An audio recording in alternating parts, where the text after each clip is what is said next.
बिस्मिल्लाहिर्रहमानिर्रहीम। आज हम कंपनीज एक्ट 2017 के सेक्शन 87 के लेक्चर के साथ हाजिर हैं। सेक्शन 87 बेसिकली कहता है कि subsidiary company not to hold shares in its holding company, कि सब्सिडरी कंपनी जो है होल्डिंग कंपनी की शेयर होल्ड नहीं कर सकती। अब इसकी डिटेल हम देख लेते हैं कि क्या कंडीशंस हैं, क्यों होल्ड नहीं कर सकती। तो 87 का सबसेक्शन 1 ये कहता है कि नो कंपनी शैल इधर by itself or through its nominee hold any share of its holding company, and no holding company shall allot or transfer its share to any of its subsidiary company, and any such allotment or transfer of shares of the company to its subsidiary company shall be void। यानी ये section ही कहता है कि जी कोई भी company हो, वो it's अपने भी यानी इटसेल्फ भी और थ्रू किसी नॉमिनी के, किसी को नॉमिनी को अपॉइंट कर दें कि जी वो होल्डिंग कंपनी के शेयर किया तो एक्वायर कर ले, तो ना ही कंपनी और ना ही क्या कहते हैं कोई नॉमिनी जो है वो होल्डिंग कंपनी के शेयर क्या कहते हैं एक्वायर कर सकता है। ना ही क्या कहते हैं जी होल्डिंग कंपनी अपनी शेयर अलॉट कर सकती है या ट्रांसफ़र कर सकती है अपनी किसी सब्सिडरी कंपनी को, which is very important from the practical and examination point of view, कि जी subsidiary company not to hold share in its holding company, यानी कोई भी कंपनी है वो या तो खुद ना अपने किसी नॉमिनी के थ्रू होल्ड कर सकती है कोई भी शेयर होल्डिंग कंपनी के अंदर, और कोई होल्डिंग कंपनी ना तो अलॉट कर सकती है ना ट्रांसफ़र कर सकती है any share to its subsidiary company, and any such allotment or transfer of the company to its subsidiary company shall be void। इसकी लॉजिक भी है। इसकी लॉजिक ये है कि जाहिर है कि अगर आप एक होल्डिंग कंपनी क्या कहते हैं, एक होल्डिंग कंपनी में सब्सिडरी क्या कहते हैं बनाती है, वहाँ पे क्या कहते हैं कुछ पैसे क्या कहते हैं इन्वेस्ट करती है, और फिर क्या कहते हैं जनाब आली अपने शेयर क्या कहते हैं वो होल्डिंग कंपनी को सेल आउट कर दे, सब्सिडी को सेल आउट कर दे। इसका मतलब ये कि जो इन्वेस्टमेंट क्या कहते हैं उसने की थी अपने सब्सिडरी के अंदर, उसने वापस सक कर लिया उन मनी को थ्रू सेल ऑफ शेयर्स। तो ये तो ज़ाहिर है एक तरह से बेसिकली एक मनी लॉन्ड्रिंग टाइप की चीज़ हो जाएगी, इसलिए अलाउ नहीं है। Provided that a subsidiary shall not be barred, लेकिन किन कंडीशन के अंदर सब्सिडरी को बार नहीं है कि वो होल्डिंग कंपनी के शेयर एक्वायर करे, from acting as a trust, यानी as a trustee, from acting as a trustee unless is holding company is beneficially interested under the trust. अगर क्या कहते हैं subsidiary company as a trustee है,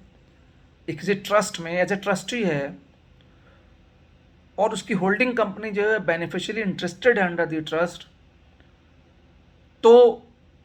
as a trustee क्या कहते हैं वो शेयर क्या कहते हैं एक्वायर हो सकते हैं। या from dealing its share of its holding company in the ordinary course of its business on behalf of its client only subject to non-provision of any financial assistance where such subsidiary carries on a bona fide business of brokerage। यानी कि कोई brokerage company है, उसका काम ही जाहिर है कि share की परचेज बाइंग एंड सेलिंग है, तो जाहिर है कि अगर वो क्या कहते हैं अपने होल्डिंग, अगर उसका काम ही बाइंग एंड सेलिंग है, तो जाहिर है कि वो ऑर्डिनरी कोर्स ऑफ बिजनेस के अंदर अगर अपने क्लाइंट के बिहाफ के ऊपर जो है कुछ शेयर को परचेज या सेल कर रही होती है, लेकिन सब्जेक्ट टू ये कि उसने उस क्लाइंट को कोई फाइनेंशियल असिस्टेंस क्या कहते हैं प्रोवाइड नहीं किया गया हो, और वो प्योरली बोनाफाइडी जो है वो ब्रोकरेज बिजनेस के अंदर इन्वॉल्व हो, तो वो हो सकता है। Provided further that a subsidiary dealing in shares of a holding company in the ordinary course of brokerage business shall not exercise the voting right attach to such shares. लेकिन अगर कोई ब्रोकरेज कंपनी भी है और अपने client के behalf के ऊपर क्या कहते हैं शेयर को क्या कहते हैं परचेज या सेल कर रही है, तो उसके पास जो शेयर क्या कहते हैं होंगे, जो जो बेनिफिशियली ओन शेयर उसके पास क्या कहते होंगे, तो उन शेयर्स के बेसिस के ऊपर जो है सब्सिडरी कंपनी होल्डिंग के अंदर कोई वोटिंग राइट एक्सरसाइज नहीं कर सकती है। इसके अलावा एक प्रोविजन और भी है कि provided also that the provision of this section shall not be applicable where such shares are held by a company by operation of law। अगर क्या कहते हैं कोई लॉ की रिक्वायरमेंट है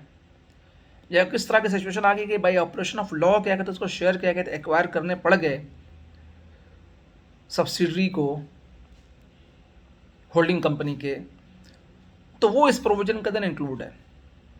इसकी मिसाल मैं दे देता हूँ। इसकी मिसाल ये है कि जी कोई शेयर होल्डर है और क्या कहते हैं वो इसका इंतकाल हो जाता है और एज ए नॉमिनी जो है वो उसके शेयर को क्या कहते हैं अगर बाई प्रोविजन ऑफ लॉ के तहत क्या कहते हैं वो उसके शेयर को एक्वायर करता है, या कि कोई ट्रस्टी हो और या कोई नॉमिनी हो जो कि क्या कहते हैं किसी ओरिजिनल लीगल हेयर्स के बिहाफ के ऊपर क्या कहते हैं अपॉइंट हुआ हो, या किसी कोई कंपनी के होल्डिंग कंपनी के डायरेक्टर ने किसी को क्या कहते हैं ट्रस्टी क्या कहते हैं अपॉइंट किया हुआ हो, और अगर क्या कहते हैं उस होल्डिंग कंपनी के डायरेक्टर का इंतकाल हो जाता है या किसी शेयर होल्डर का इंतकाल हो जाता है और जो ट्रस्टी था डिस्पाइट द फैक्ट कि क्या कहते हैं वो सब्सिडरी कंपनी है, लेकिन क्या कहते हैं उसका काम ये है अंडर द कंपनीज एक्ट के जो उसके लीगल हेयर को वो शेयर क्या कहते ट्रांसफ़र कराए, और जब तक लीगल हेयर को क्या कहते शेयर ट्रांसफ़र क्या कहते नहीं हो जाते हैं उस वक्त तक क्या कहते हैं उन शेयर को वो होल्ड करेगा और उसकी वोटिंग राइट भी क्या कहते हैं एक्सरसाइज करेगा। जो हमको पहले क्या कहते हैं कंपनी एक्ट के पिछले हम सेक्शंस के अंदर क्या कहते हैं उसको हम देख चुके हैं सक्सेसर एंड इंटरेस्ट के केस के अंदर। तो ऐसी सूरत के अंदर क्या कहते हैं वो जो है ये सेक्शन क्या कहते हैं अप्लाई नहीं होता। However, any violation of this section shall be an offence and liable to penalty under the level 2 of the standard scale। अगर क्या कहते हैं जो प्रोविजो गिवन है उसके अलावा क्या कहते हैं अगर किसी ने शेयर्स अगर क्या कहते हैं होल्डिंग कंपनी के क्या कहते हैं सब्सिडरी ने क्या कहते हैं एक्वायर किए तो लायबल टू पेनल्टी होगी। तो उम्मीद है कि क्या कहते हैं आपको लेक्चर पसंद आया होगा, तो हमारे चैनल को लाइक भी करें, सब्सक्राइब भी करें, और हमारे चैनल का जो ऑब्जेक्टिव है वो लर्निंग अपॉर्चुनिटी प्रोवाइड करना है for the students of the corporate laws और कंपनी सेक्रेटरीज और प्रोफेशनल्स को। Thank you very much.